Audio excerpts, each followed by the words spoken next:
그 다음에 RSI인데, RSI는 스토캐스틱 이해하셨으면 다 아실 것 같아요. 왜냐면, 지금 뭐 진동자 지표 뭐 이런 식으로 얘기하는데, 지표 부름이 거의 비슷해요. 수치만 다른 뿐이지, 보는 법은 과매수, 과매도. 이런 식으로 나오기 때문에, RSI, 이게 작년부터 올해까지 신뢰도 1위라고 하는 RSI는, 먼저, 지표의 그 신뢰도는 빠른 중으로 잘 안 맞아요. 대표 지수나 중형주, 대형주 쪽에 많이 맞아요. 그러니까 변동이 너무 큰 주식은 소금주가 많기 때문에 보통 RSI는 대표 지수나 조금 우직한 종목들이 많이 맞아요. RSI 보시면 추세의 강도와 방향을 잘 표현해주는 지표예요. 추세의 강도, 방향 두 가지를 표시하는 건데 일정 기간 동안의 주가 분당 중에서 상승폭과 하락폭을 비교함으로써 시장 또는 주가 움직임의 강도를 측정하는 거예요. 말이 좀 어려운데 하여튼 개발자가 이렇게 얘기를 했어요. 그러면 이제 보시면 상승 추세는 얼마나 강력한 상승 추세인지 반대로 하락 추세는 얼마나 강력한 하락 추세인지 알아보는 지표인데 이제 중요한 수치가 또 나올 거예요. 보통 RSI와 시그널선이 있는데 우리 시그널선을 잘 안 봐요. 그러니까 차트 설정할 때도 두 개의 선이 있으면 헷갈리니까 시그널선을 지울 수가 있어요. 시그널선을 안 보이게 숨기기가 있거든요. 시그널선을 빼고 RSI만 보시면 되고 나중에 차트를 설정하실 때 중요한 거는 이 수치가 아까 스토캐스는 20, 50, 80이었는데 여기는 30, 50, 70이에요. 요 안에서 100, 0과 100 사이에서 또 움직여요. 얘도 똑같아요. 그런데 50이 기준으로 50 이상의 이 선이 움직이면 사는 세력이 우세하다고 보고 50 아래에 움직이면 파는 세력이 우세하다는 거예요. 그럼 이 얘기는 뭘까요? 파는 세력이 우세한 구간 요 밑에서 움직이면 하락 추세라는 얘기예요. 요 위에서 움직이면 사는 사람들이 많기 때문에 선이 상승 추세일 가능성이 거의 100%예요. 그래서 이와 같은 선에서 30, 50, 70을 기억하시고 보시면 돼요. 그러면 여기 설정값이거든요. 14, 9로 기본 설정되어 있는데 그대로 쓰시면 돼요. 어떤 거는 그대로 쓰시면 돼요. 바꾸시지 마시고 14, 9가 기본이에요. 그러니까 그대로 쓰시면 되고요. 그 다음에 박스권, 아까 스토캐스트는 박스권 등락할 때 신뢰도 높고 추세를 볼 때 되게 중요해요. 50이라는 기준으로. 그 다음에 천정과 바닥 잡기 쉽다는 장점이 있습니다. 하나 둘 말씀드릴게요. 아까랑 똑같아요. 과매도 똑같은데 여기는 30, 70 기준이고 가운데 50이라는 것이 있어요. 그러면 RSI가 30 아래로 내려오면 똑같아요. 매수 고려예요. 얘도 70 위로 상승하면 매도 고려예요. 그러니까 이와 같이 0과 100, 뭐 100, 마이너스 100과 100 이렇게 움직이는 모든 이런 지표들은 하나만 이해하시면 거의 100%다 99% 이해하실 수가 있으세요. 그래서 50 똑같아요. 고려예요. 이거는 더 고려해야 돼요. 이건 절대 언제 사고하느냐? 이거는 명확해요. 위에서 놀다가 70 아래로 깨고 내려올 때 팔아요. 그러니까 위에 있다가 계속 머무르는 경우가 있어요. 아까 말했던 스토캐스틱에서 페일러처럼 위에 있으면 안 팔아요. 고려했다가 70을 깨고 내려올 때 팔아요. 그리고 살 때는 요때 안 사요. 치고 올라가 30을 치고 올라갈 때 지표가 확실히 올라갈 때 사요. 그렇게 보셔야 돼요. 여기 있다고 사면 안 돼요. 더 떨어질 수도 있기 때문에. 그리고 50은 상승과 하락폭이 맞춰서 균형을 이루는 곳이에요. 그렇기 때문에 지지 저항을 역할을 해요. 50들이 중요한 게, 요 위쪽은 상승 추세, 요 밑은 하락 추세예요. 그래서 50은 지지와 저항 역할을 하고, 50은 상향 돌파하면 확실히 돌파하면 매수하고, 하향 돌파하면 매도해요. 요렇게 아시면 되는데, 그리고 뭐 소금주가 워낙 참고로 활용해도 된다고 그랬는데, 보조지표는 보조로만 보고, 또 밑에 기본을 보시면서 보셔야 돼요. 이걸로는 보조수단으로 차트를 볼게요. 아까 30과 70에서 과매도권, 과매수권이 있어요.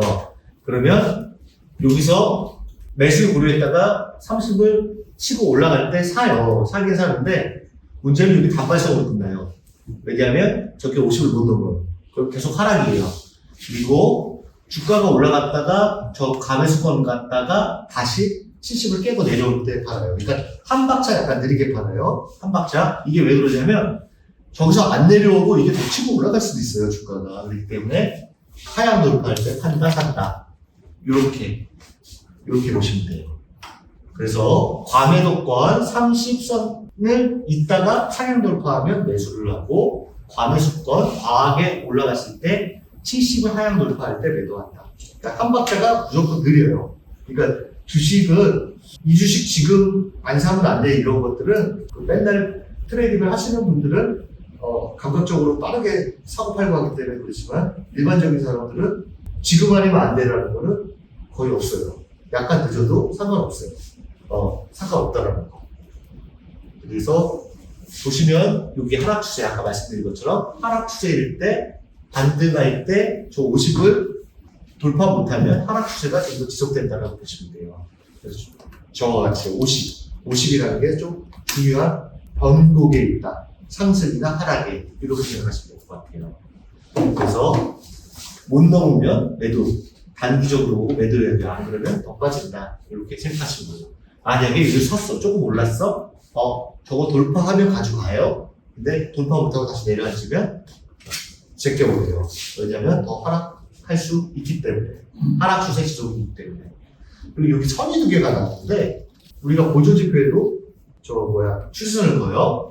어떤 식으로냐면 추세선을 걷다가 70이 아니라 저 추세선을 깨고 내려갈 때 팔아요. 역으로 저 파란 선은 꼭지에서 추세선을 그어요. 선을 걷다가 이 선은 뭐 자기 마음대로 그어도 되는데 걷다가 저걸 돌파할 때 사요. 이와 같이 선으로 된 보조지표들은 좀 전문 트레이더들은 단순하게 과매수, 과매도권으로 보지 않고 추세선을 찍찍 그어갖고 거기서 변화를 체크해요. 그거는 여러분들께서 프로는 아니더라도 한 중프로 정도 가시면 그걸 자기가 감각적으로 찾는 그런 거가 생길 거예요. 그래서 보조지표에 추세선을 많이 걸어요. 사람들이, 프로들은. 거서 좀 일찍 판단하고 확신을 갖는다. 이거 참고 정도 하시면 될 것 같아요. 그래서 하락 추세를 보면 아까 50이 중요하다고 했는데 이렇게 주가가 반등하지만 50을 넘지 못해요. 살짝 올라갔다가 계속 무너져요. 그러면 이런 종목은 계속 빠진다. 하락 추세인 종목은 그냥 안 보는 게 낫고요. 정리하면 20, 30을 반등 45수가 반락하는 경우가 많고 53년 돌파가 중요하다. 그럼 변화가 나타난다. 상승 추세는 보시면 안 나와요. 저 50 밑으로 내려오질 않아요. 그러면 어떻게 하겠어요? 그러니까 우리가 주식할 때 되게 급하지 말아야 되는 게 추세가 있는 종목이 나왔어요. 제가 여기서 샀어요. 그러면 추세 아니면 보조지표에서 저게 확실히 추세가 깨지지 않는 잘 안 팔아요. 조정받았다고 건너서 또 팔고 올라가니까 또 사고 조정받으니까 이렇게 되면 수익이 높지는 않아요. 그 효과가. 그러니까 RSI를 보자면 이게 추세도 이어지고 있고 저게 50 안은 확실히 하향 돌파하기 전까지 가져가시면 돼요. 그게 수익률 극대화는 최고예요. 사고 팔고 되게 피곤해요. 상승 추세에 있는 종, 하락 추세에 있는 종목은 아예 매매하지 말고 그 다음에 상승 추세에 있는 종목은 우리 이평선 이런 거 보면서 기업 내용 보면서 만약에 보조지표를 RSI를 참고한다 그러면 50을 혹시 깰 때 고민을 하는 게 맞아요. 여러분들께서 길게 느끼실지 모르겠지만 이거 해봤자 2개월 한 4개월 보름밖에 안 돼요. 둘레 4개월 보름 정도거든요. 좀 길면 길다라고 느낄 수도 있는데 사고 팔고 하는 것보다는 그냥 우직하게 변화가 있지 않는 건 가져가는 게 낫다. RSI는 50으로 확실히 하향 돌파할 때 끝났나? 할까 말까 고민하시면 돼요. 그리고 페일러 스윙이라는 게 있는데 이거는 그냥 참고 정도 하시면 될 것 같아요. 과매수, 과매도 구간에서 어떤 모습이냐면 주가가 이렇게 막 올랐는데 RSI가 여기 70 이상이 과매수 구간인데 RSI 지표가 이렇게 갔다가 여기보다 낮게 이렇게 형성되는 경우가 있어요. 많이 올랐을 때 요때 탑 페일러 스윙이라고 해요. 탑 천장에서 이와 같은 신호가 나오면 상승 추세 마무리가 될 수 있으니 요거를 깨고 이렇게 확 내려오면 조금 유심 있게 봐라. 이렇게 보시면 되고요. 저기 바텀 페일러는 30 아래 주가가 엄청나게 빠졌는데 이렇게 움직이고 있는데 얘가 요 30 아래에서 요 밑으로 안 오고 요 같은 변화를 높은 데서 변화를 보이기 시작하면서 이걸 뚫으려고 해요. 그러면 바닥을 벗어나려나 이런 신호라고 말씀드릴 수 있겠습니다. 그래서 그 페일러 스윙이라는 것은 천장과 바닥에서 봤을 때 판단하는 식인데 요거보다 더 한 번 뒤에서 말씀드릴 거예요. 요 페일러, 탑 페일러 스윙, 바텀 페일러 스윙보다 더 중요한 건 이제 분기현상 다이버전스인데 이런 것이 있다 이렇게 생각하시면 될 것 같아요. 그래서 여기 보면 요와 같이 많이 올랐어요. 급등을 했는데 저 위에서 계속 움직이는데 저기서 약간 고점을 낮추고 했을 때 밑에 거를 캔들과 이평선과 모든 걸 봤을 때 70R로 내려왔을 때 어떤 모습을 보이는가 보시고 대응을 하시면 좋다. 보조지표니까요. 이렇게 생각하시면 될 것 같고요. 보조지표의 공통점에서는 아까 좀 전에 페일러 스윙 같은 걸 말씀드릴게요. 보조지표는 중심축이 있어요. 우리 스토캐스틱 RSI 지금 배웠고 CCI라고 부르고 많아요. 근데 이거는 좀 수치가 약간 다를 뿐이고 마이너스 플러스가 있는데 중심축 항성이 있어요. CCI는 0, RSI는 50, 저기 스토캐스틱 50, 중심축이 있고요. 그 다음에 과매수, 과매도구가 아까 말씀드린 과하게 샀다, 과하게 팔렸다 구간이 있어요. 여기 숫자가 나와 있는데 30, 70, 20, 80 요거는 플러스 100, 마이너스 100. 요 CCI는 오늘 알려드릴 수도 없고 비슷하다 이렇게 보시면 되고 그다음에 추세가 시선 신호가 나온다. 아까 페일러 아니면 RSI에서 위쪽에서 계속 움직이는 것들 70 아래로 내렸어요. 팔아야 된다. 뚫었을 때 해야 된다. 이와 같이 추세가 강하게 신호한 신호가 발생한다. 이 세 가지가 공통점이고요. 그 다음에 분기현상인데 바로 말씀드릴게요. 분기현상은 시장, 전체 시장이나 대표지수나 이런 거 볼 때 좀 중요해요. 꼭지나 아니면 바닥에서. 만약에 상승형 분기현상은 바닥권에서 주가가 저점을 낮춰요. 근데 아까 우리가 RSI나 스토캐스틱이나 이런 것들이 얘는 저점을 낮추는데 얘는 지표가 저점을 낮추지 않고 높여요. 그래서 이거를 분기현상이라고 해요. 바닥에서 탈피시도로 가요. 그리고 거꾸로 주가가 많이 올랐는데 고점을 높이는데 보조지표가 고점을 낮춰요. 그러면 얘 천장일 가능성이 크다라고 내다서 봐요. 이게 분기현상이에요. 그래서 보조지표는 항상 분기현상이죠. 그래서 중간 말고 주가가 많이 올랐을 때 많이 하락하고 바닥권에 있을 때 이와 같은 거를 분석을 많이 해요. 그래서 일반적으로 이제 다이버전스라고 하고 방송이나 기사 같은 거 다이버전스가 발생했다. 분기현상이 발생했다. 이런 얘기들이 상당히 많이 나와요. 지수나 모든 거에 있어서. 그래서 분기현상은 공통적이다.